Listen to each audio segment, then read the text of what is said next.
Welcome to a new edition of the Neon Jazz interview series with Emmy award-winning percussionist Emedin Rivera. We caught up with him from his base in the Bronx to talk about his impressive new 2021 CD, Tropical Turbulence, dedicated to his late great friend Dave Valentin. This cat is a highly respected and accomplished artist in a vast array of contemporary music genres, using his unique rhythm percussion on stage, and he's done this with legends like Stevie Wonder, Belafonte, Sting, Gregory Hines, and more. He loves music, and listening to it over the pandemic gave him inspiration and calm. We cover quite a bit of ground in this interview. Enjoy. Right on, man. Hey, thanks for taking a minute for the show. I appreciate it. Well, thank you for doing it. You bet, man. So Tropical Turbulence is coming out during what we can safely say is a very turbulent time on planet Earth with COVID-19 and everything else going on. Talk to me a little bit about how you feel about putting music out into the world during this particular time. Well, that's the only thing that kept me going, actually, to tell you the truth. The music. I mean, without the music, I would have been, like, crazy depressed, you know? Yeah.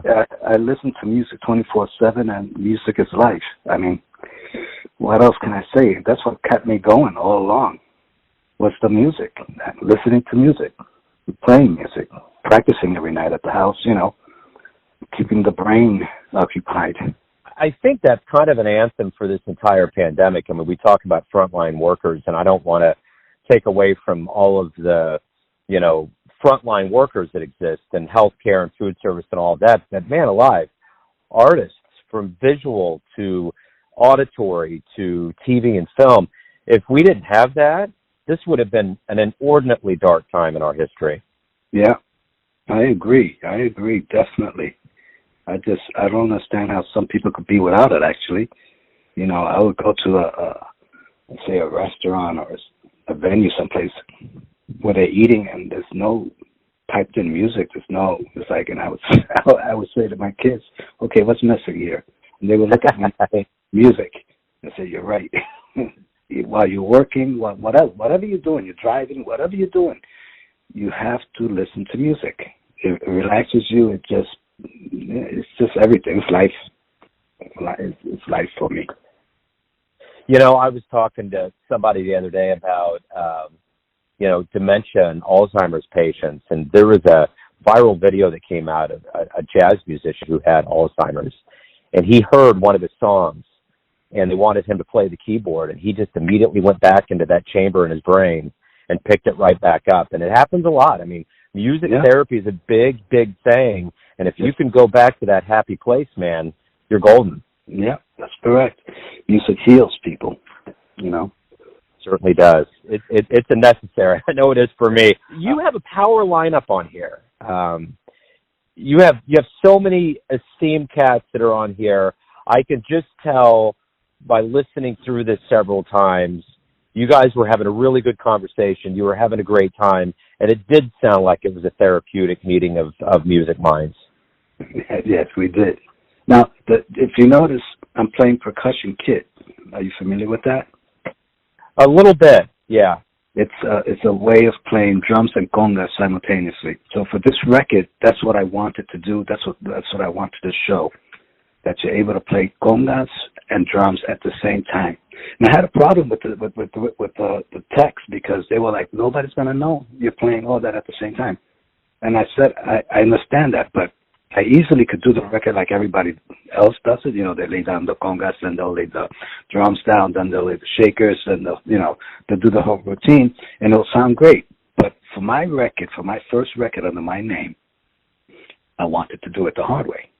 And that was playing congas and drums at the same time. So what you hear on this album, 99% of it that's what's happening, especially Butterfly. If you listen to Butterfly, you could tell I'm playing everything at the same time. It's harder to do, but I wanted to do this album that way.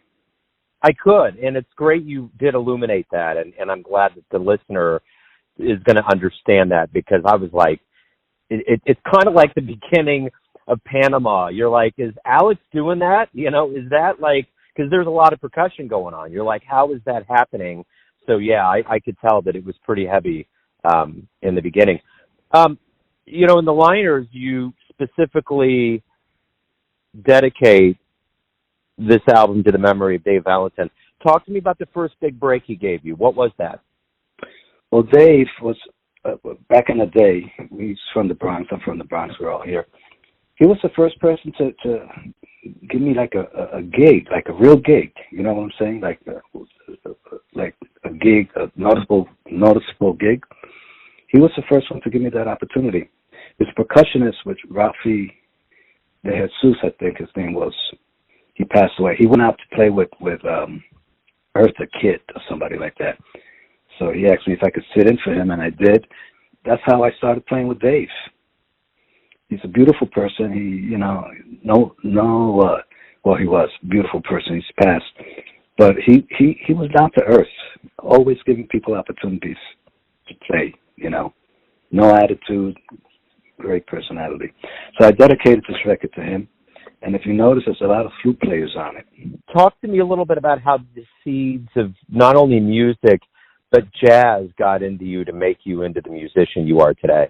I was living in Puerto Rico. I was playing Latin music in Puerto Rico, and once I came to the States, this guy named Rick Montalbano called me up. I was in the Air Force, and I met Rick while I was in Rome, New York. And then I went back to Puerto Rico, and from Puerto Rico, I stayed a couple of years playing drums over there, and I got a call from Rick to come to the States to back up this guy named Randy Loren. And at the time, Rick was playing, I believe, with Lou Rawls, and the bass player was Psycho Pastorius, and the drummer was a great lineup. So he called me to back up this other guy named Randy Loren. So I came, and once I came to the States here, he was a jazz player, and he introduced me to jazz, and I started playing with jazz bands, big bands, and all that type of stuff. That's how I got introduced to jazz when I came here by Montalbano. What was the first live show you saw that just blew your doors down, that made you think, man, that's what I want to do? That was Dave Valentin, actually, playing at the Bottom Line. When I went to the Bottom Line, I noticed he had two percussionists. He had a percussionist playing toys, and he had a percussionist playing congas, and he had the drummer. But the drummer was playing like if he was playing timbales. When I saw these three cats playing, the one that caught my eye was the guy that was playing toys. I said, wow, that's what I want to do. I want to start playing toys. So right then and then, not knowing that I would eventually be playing with Dave, but right there, I said, that's what I want to play. I want to play percussion. I want to play toys. I want to do the toy thing. So on this album, you hear a lot of toys, and that's actually I'm known for playing toys. I did some work with National Geographic doing sound effects. On the record, did you hear the last track 11, the Rainforest? Yeah, absolutely. Yeah, that's all toys. So that's what turned me on to toys, the Dave Valentin gig at the Bottom Line, now that you said that. So did you always want to be a musician, or did you have other dreams and aspirations? I always wanted to be a musician. I knew it because when I was a young kid, my father and my uncles, they would play guitars and bongos, and they had this guy named Ernie playing bongos with them. They had like a trio, and the bongos turned me on, and I was like, okay, and Ernie started giving me lessons, and that's what started me off. And before that, I remember back in the day when I would get sick, my mother would buy me toys, and the toys she would buy me with toy banacas, toy bongos, toy tambourines, and I guess that started me with the percussion thing. But I've always wanted. This is all I've done all my life, and this is all I wanted to do. So, I'm a happy camper, even though there's no work, there's nothing happening. I'll never stop this. I've been in it too long now. We haven't been working for 2 years or whatever. This opening up now. So, over the years, you've worked with some heavy cats, from Stevie Wonder, Harry Belafonte, Sting, Gregory Hines, on and on.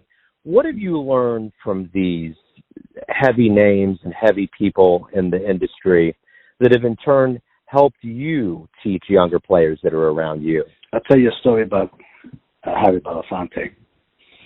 I went to audition for him, and we were at a theater, and he was sitting in the audience. When I went to audition, he got up, got a chair, and put the chair right in front of me.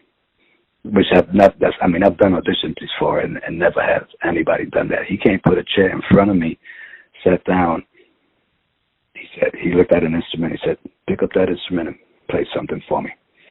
It would be like a checker, so I would pick up the checker and play a pattern for him. Then he would say, okay, pick up the bongos and play. And that was the audition. I Wow. was like, what? Talking about, I was like nervous. I mean, come put a chair in front of my face and sit down and tell me to play different things. That was the audition. I got the gig, though. That's my experience. But Belafonte, great person. Great person. Another person that was fantastic was Gregory Hines. A story about him was we were out in California, and there would be a limo and there would be a van to come pick us up. Gregory would tell us, okay, you guys get in the limo and I'll get in the van. That's what type of person. He was down to earth. His father, his brother, they were all like really real people. And then again, I don't want to name no names, but I've played with artists where, they are it. You know what I'm saying? They're the artists and you just below them. But Gregory, Belafonte, people like that know that they're great already, they have nothing to prove. They're beautiful human beings. I heard someone the other day talking about a Hall of Fame ceremony, and they were talking about people like that are truly the best in what they do, and they genuinely tend to be some of the most down-to-earth people, because it's just like you said, there's nothing to prove. They're comfortable in their own skin, and they're humans, and they respect that human quality in everybody. Yeah, and that's so true. That's true. I guess the ones that have the attitudes are the ones that are sure of themselves, have to prove. But I've had different occasions with different people, but I love it. Yeah. So as you've mentioned, the world of live music is shut down. I mean, it's coming back, and there's been so much that's been altered over this time that we've gone through COVID. What's kept you going? What light have you grabbed onto that's given you the hope as we do wake up and get back to life? Like I said, the music. That's it. I mean, to occupy what I did for the COVID thing, actually too, I started working on my house. So I would work on my house, listening to music at the same time, and that's what would keep me occupied. And just, praying that everything will open up again and we will start working again, and that people now, since they've been without music for a long time, will go out and listen to live music. Enough with I'm not down in the DJs or anything like that, but contract live musicians for your weddings. You know what I'm saying? It's like if you have a wedding, get a live band. If you're going to do a club, live musicians. There's nothing like that. We got to get back to people hiring live musicians. It's got to get that way. Because I do a lot of other things. I do weddings. I do whatever needs to be done to make a living. Yeah. Sometimes I just go out and play percussion with a DJ. Yeah. I've done that. I've done that. So my question, kind of piggybacking off that notion, when we do return in earnest, what do you hope both musician and the audience realizes about the true power of live music when we get back to it? I'm hoping that they realize that without music, there's no fun. No fun without music. With no fun without live music. That's what I'm hoping. I'm hoping that they're all hungry now for real music, and they'll go out and they'll support musicians. That's what I'm hoping will happen at this point in my life. And I'm hoping the phone starts ringing like crazy, Yeah. You've been pretty celebrated over your career. You're a 5-time Emmy Award winner. I don't want to know what award you like the most. That's never a fair question. But my question to you is, what award surprised you the most? What accolade just kind of threw you for a loop and you didn't expect it? I would say that there was a show on television called Studio Jams on BET, and I was doing that show a lot. And then they had this you call in or whatever, you write up who was the best of what. So I won Best Inspiring Specialist from that, and I won that twice, and I wasn't expecting that. That was surprising to me that I won that Most Inspiring Specialist, Emedin Rivera. And the 5 Emmys that I have, they're like for HBO, PBS. They're all like they're like biographies of different players, mostly sports. So are you familiar with Brian Kane? Yeah. He's a guitar player and he's a producer and he has a studio. So I've been doing work for him for years.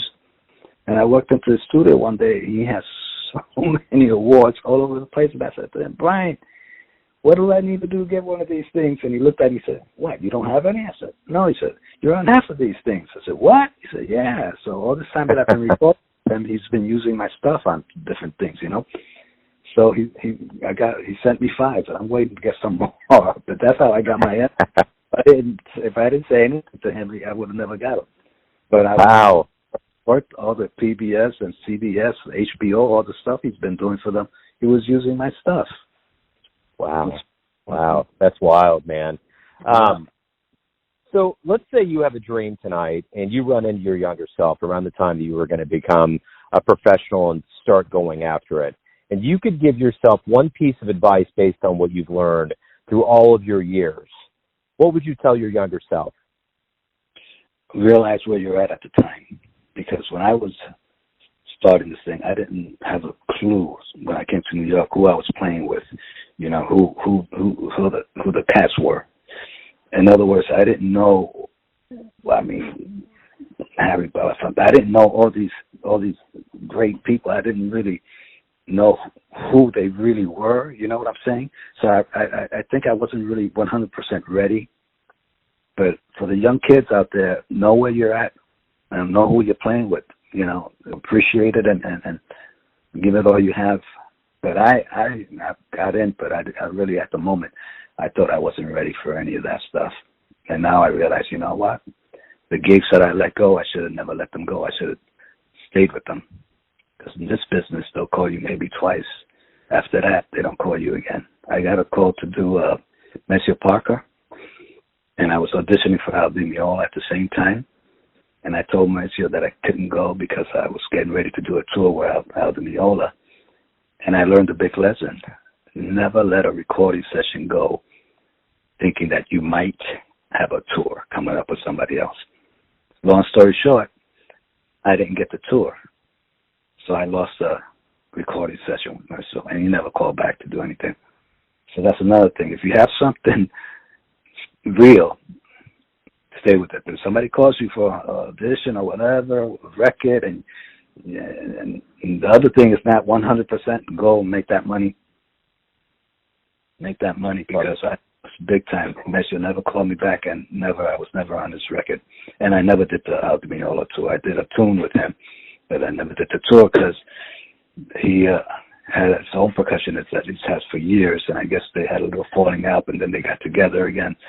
So I lost in this case. So I learned never to do that again. If somebody calls me for a session, I'm going to go do that session and audition some other time for somebody else. Why do you love jazz? What is it about jazz music that you love so much?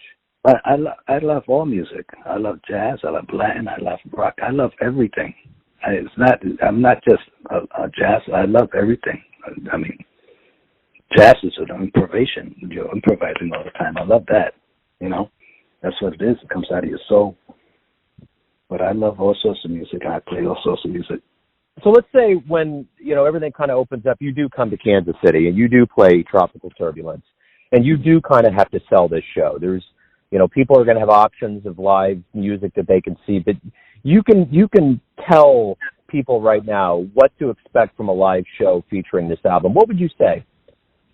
Well, they're going to get a great show. I'm going to bring out my effects, and it's going to be crazy. I'm going to have great players with me, if everything is correct, and, you know, put it all out there. I'm hoping that everybody likes it. You know, have you heard the whole record, Joe? So far? Yeah. Oh, yeah. I've several times. Yeah. I drive around to it. Yeah. Mm-hmm. Which is your favorite so far? I really dug Butterfly. Now that you've described what was going down, I think that's one of my favorites. It's a good tune. I had fun doing that. I didn't want to have any covers on my record, but Butterfly, I made that exception and put a cover in there. It changed it up completely. So everything's going to come down to this. Everyone has a perception or an idea of who they think you are, your family, your friends, your fans, but ultimately you're living your life. Who do you think you are? Oh, I'm just an ordinary person trying to make a living. That's all it is, you know. I'm a family guy. That's and if something happens, it's great. And if it doesn't happen, it's great too, because I've done what I love. I've played music all my life, and I'm content with that. I love it, man. Hey, man, thank you for taking a minute out to talk about the album and your life and music. It's been wonderful. I appreciate it. Thank you for having me, Joe. Thanks for listening and tuning in to another Neon Jazz interview, where we give you a bit of insight into the finest cats in Puerto Rico, the Bronx, Kansas City, and spots all over the world, giving fans all that jazz. And thanks to Emedin for his time, music, and story. If you want to hear more interviews, go to Famous Interviews with Joe Domino in the iTunes Store. Visit Neon Jazz at youtube.com, and for everything Neon Jazz all the time, go to the neonjazz.blogspot.com. Until next time, enjoy the jazz, my friends.